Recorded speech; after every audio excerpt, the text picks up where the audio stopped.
the Union Budget 2024-25 and the Budget of Union Territory of Jammu and Kashmir 2024-25 to be discussed together.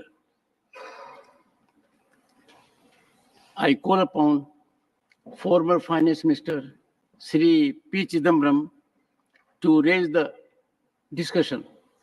Mr. Chidambaram.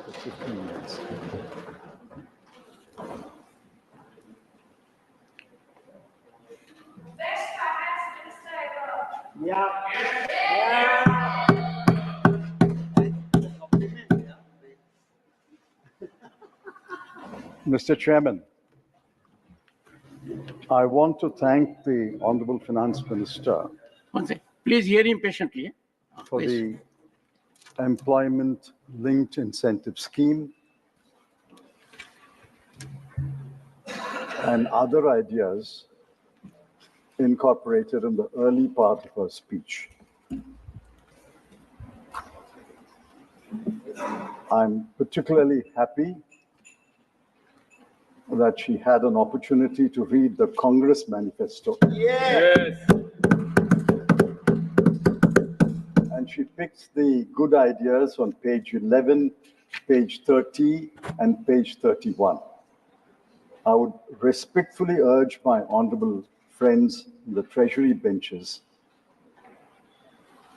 to read the Congress manifesto so that in your party, especially the External Affairs Minister, in your party meetings, you can persuade the Honorable Prime Minister and the Honorable Finance Minister to take some more ideas from our manifesto.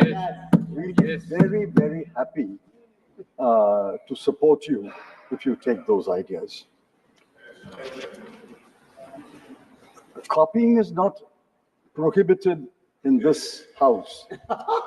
In fact, copying is encouraged, copying is rewarded in this One house. second. One second. If you'll address the chair, it Copying will give a is- soothing feeling to me also.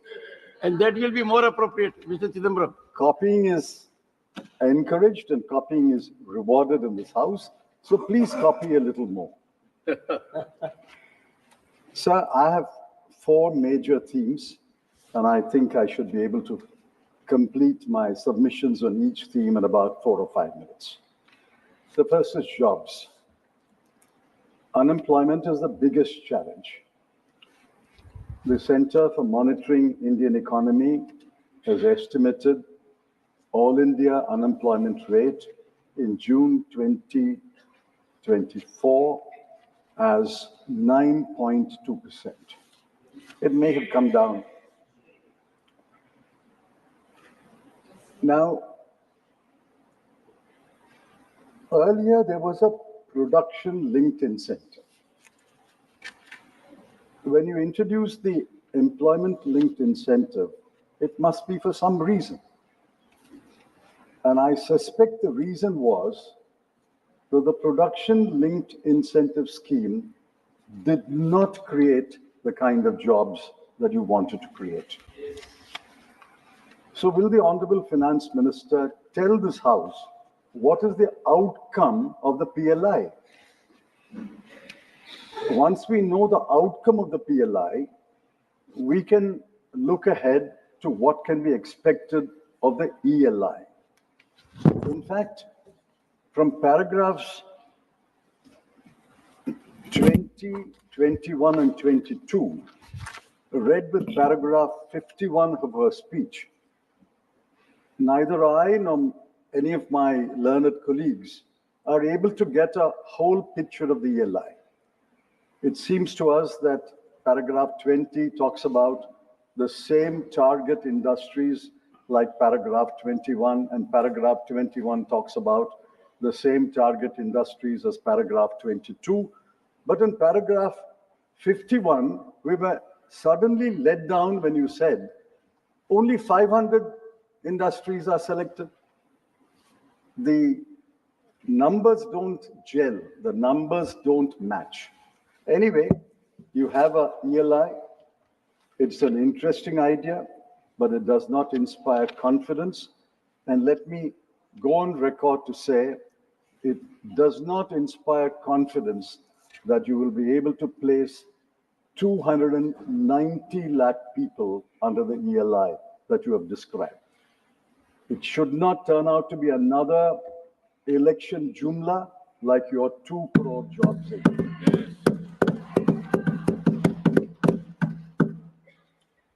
Now look at the magnitude of the unemployment problem. Uttar Pradesh Police Department conducted an examination for 60,244 vacancies.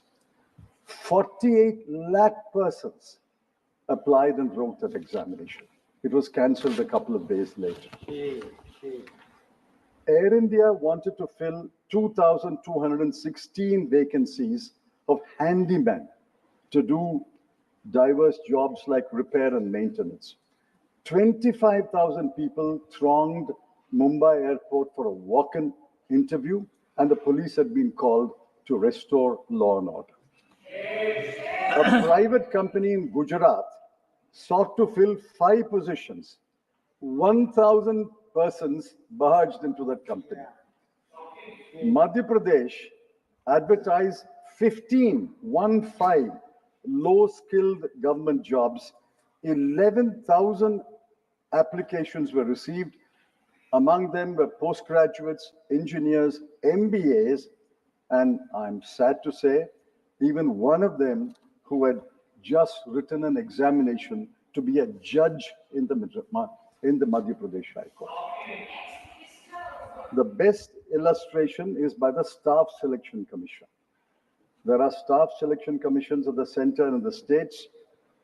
Uttar Pradesh conducted an examination for 7,500 posts. 24,74,030 people applied for those jobs. And yet, the RBI, about 2-3 weeks ago, said, there is no jobs crisis in India. Exact words, no jobs crisis in India.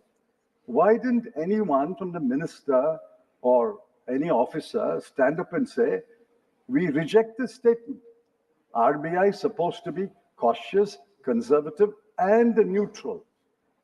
But you're cautious, you're conservative, and you're not neutral at all. Yes. Yes.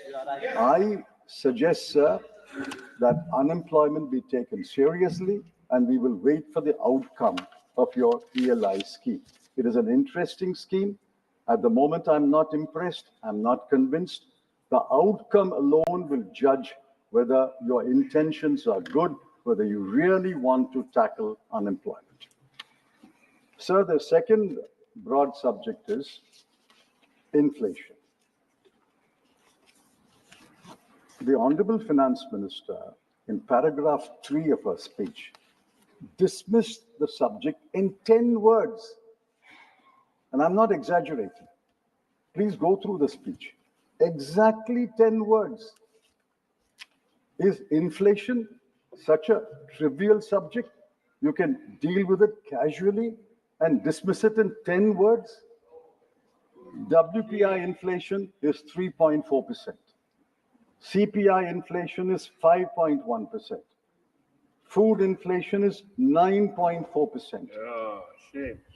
This is data collected where you can collect data, mostly along towns and villages abutting the national highway, at best the state highway, at best the district highway. But go into the hinterland of India.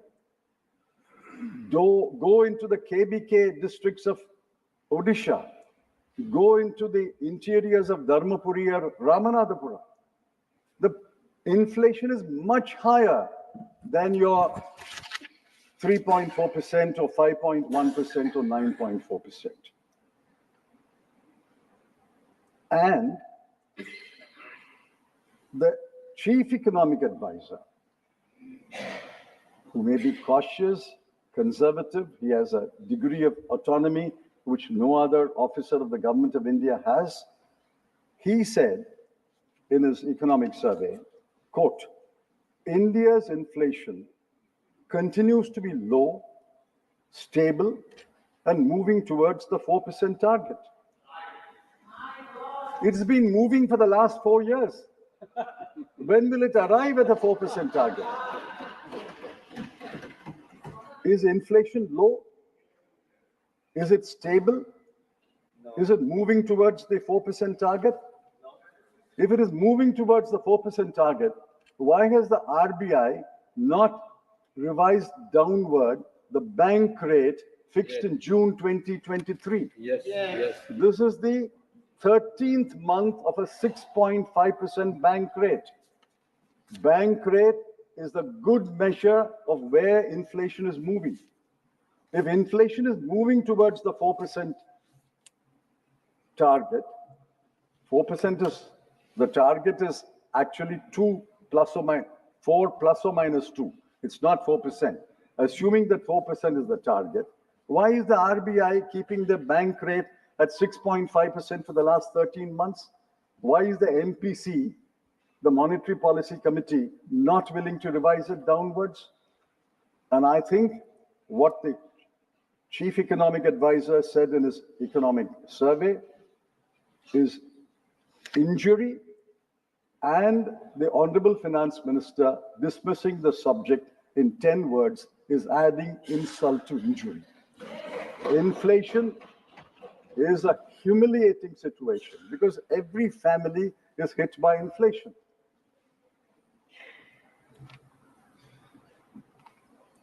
I warn this government, you are taking inflation not so seriously.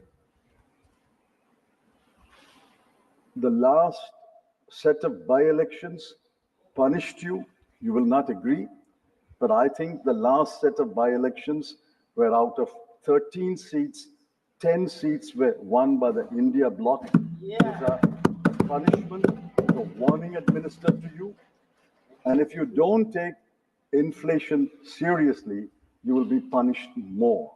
If you want to suffer the punishment, you're welcome to suffer the punishment.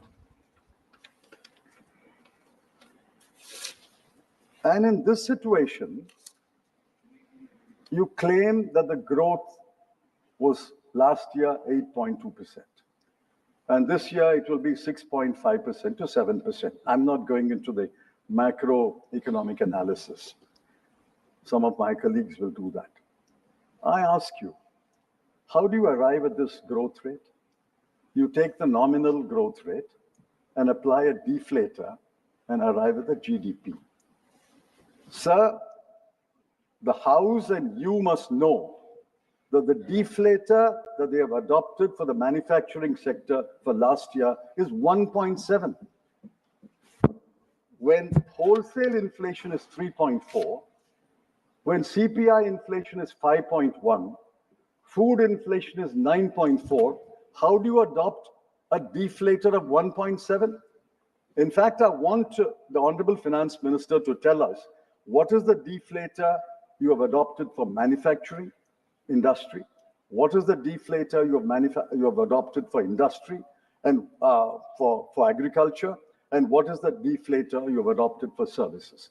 Nominal growth is measurable, but your GDP in real terms is simply by adopting a deflator. And if you adopt a deflator, which several knowledgeable economists and experts throughout the world have severely criticized for the last 3 or 4 years, you will arrive at this rosy picture.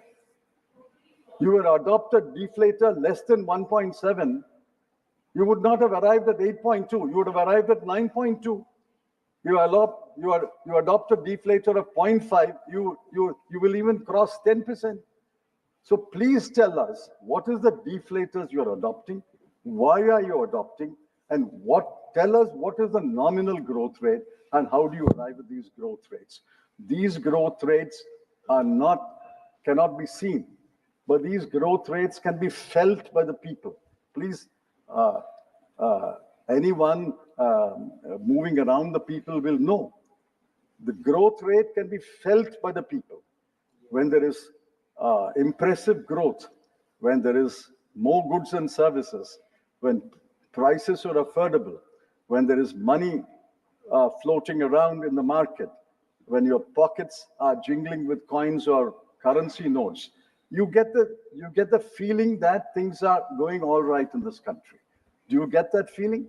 I travel at least 500,000 kilometers every month by road. I don't get that feeling. Does any honorable member from his constituency or state get the feeling that the people tell him things are very good, things are very good, please go and tell the Prime Minister in Delhi things are very good, we are very happy? Does anyone get that feeling?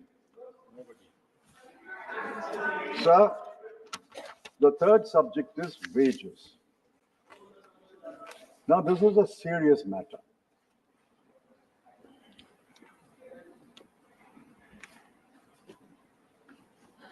The Honorable Finance Minister said, I've given relief. Who has she given relief to? I don't grudge the relief. She has given relief, but who? In 22-23, the last figure I was able to access, the number of taxpayers is 7.4 crore. It may have increased to 8.5 crore. Out of that,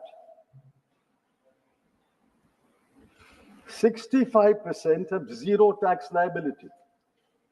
They file a return, but no tax. Assuming that the 60% remains constant, of say 8 crore or 9 crore taxpayers today, 5.5 to 6 crore will be zero tax liability. You have given relief to people who move to the new tax regime. The new tax regime, I've seen various calculations. Each paper has got a calculation. I have a chartered accountant who's given me a calculation from Gujarat, and he is very knowledgeable.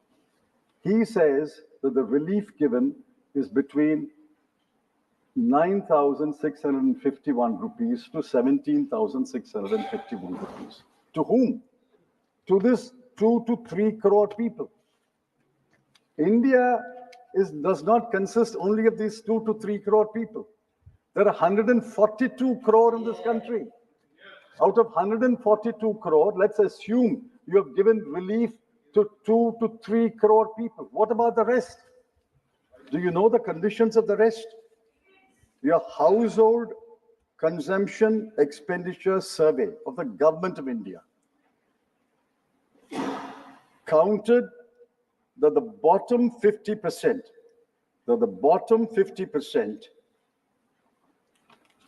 have 3% of the national wealth, 13% of the national income, and the monthly consumption in rural areas of the family is 3,094 rupees. Multiplied by 12, you will arrive at about 37,000 rupees a year. In urban areas, it's 4,963 rupees. Multiplied by 12, you get 60,000 rupees. So we have 50% of the population, monthly consumption expenditure, 50% is 71 crore, have a monthly consumption expenditure of between 36,000 rupees to 50,000 rupees. Are they rich or poor? This is the bottom 50, below the median. You go down to the bottom 20, go down to the bottom 10, they are even poorer. What is the relief for them? And the Niti Aayog chief executive officer says, India has virtually abolished poverty. Poverty cannot be more than 5%. Poverty cannot be more than 5% when you're talking about 71 crore people. 71 crore people, thankfully, is not 5%. Then India's population will be 1,400 crore. India's population is 142 crore. One half is 71. They are below the 171 crore. They are below the median, and this is the median income. Sir, I asked the Honorable Finance Minister, what is the relief given to them? Do you know that most of them are daily labor. 30 crore daily labor in this country. The others are irregular jobs. The regular jobs are only for about 17 to 25% of this country. All the rest are in irregular jobs or in daily labor. What is the relief given to them? In the World Hunger Index of 125 countries, we are 111. You may not accept the World Hunger Index, but the action that the government has taken, namely giving free food grade to 81 crore people, is a tacit admission that on the hunger index, we are very, very low. Forget the hunger index. 81 crore people, your own action shows that people cannot afford food. So, my last subject is federalism. What do we see around this country? All India service officers defy the directions and orders of the Council of Ministers of an elected government in Delhi. Funds are withheld from Kerala and West Bengal on one pretext or other. Borrowing limits of non-BJP states governments have been slashed. Tamil Nadu has been denied disaster relief assistance. I ask, why does the UPSC have to play a role in the appointment of the DGP of the state? Why should a state government not appoint the Vice Chancellor of state universities? And how did this government treat Andhra Pradesh and Bihar and Odisha before April? The same demand is there. The same Andhra Pradesh Reorganization Act is there. It was there. The Chief Minister was a different person. The same act. For 10 years, how did you treat them? For 10 years, how did you treat Bihar? When a leader wears one cap, you treat him one way. When he changes that cap and he wears another cap, you treat him another way. I don't grudge at all you're giving relief to Andhra Pradesh or Bihar. But what about the other states? We are a federal country. This is the death knell of federalism. If you pick and choose among states, you are the Union of India. You are the union government. You are the government of all the states. You cannot pick and choose one state and deny relief to another state. So finally, I thought the Honorable Finance Minister loved Tamil. I missed her quotes from either Thiruvalluvar or any other classic literature. Maybe she didn't have time to quote from a classic poet in Telugu or in Bhojpuri. Maybe she will in course of time. I want her to remember that she was born in Madurai. She had a schooling in Viluppuram, and she had a college in Tiruchirappalli.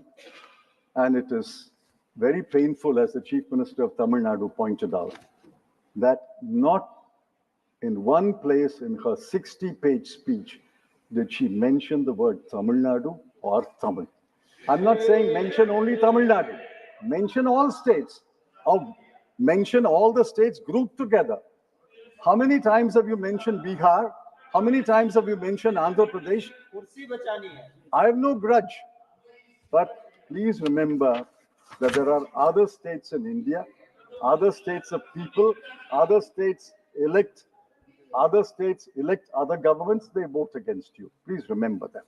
Finally, sir, I have 1 minute. I have 5 demands. 5 demands which I would urge the Honorable Finance Minister to copy from our manifesto. I demand this and I want answers. Respectfully, I ask the Honorable Minister to give us answers. If you don't answer this today or in the course of this session or subsequently, it is not as though these demands will die down. They will echo everywhere in India where the India bloc has a right to speak and write. First demand, we demand that a minimum wage of 400 rupees per day for every kind of employment. 2, we demand a legally guaranteed MSP. 3, we demand a write-off of the unpaid balance of interest or installment of educational loans given up to March 2024. 4, we demand the abolition, complete abolition of the Agnipath Agniveer scheme. And 5, we demand that NEET be scrapped. And if some states want to keep NEET, exempt all other states which don't want NEET. These 5 demands will echo not only in this chamber, it will echo throughout the country until you concede these demands. I demand that the Honorable Finance Minister reply to my demand that he should reply to this issue. Thank you. Dr. Radha Mohan Das Agarwal. Solidarity with the ruling party's political allies.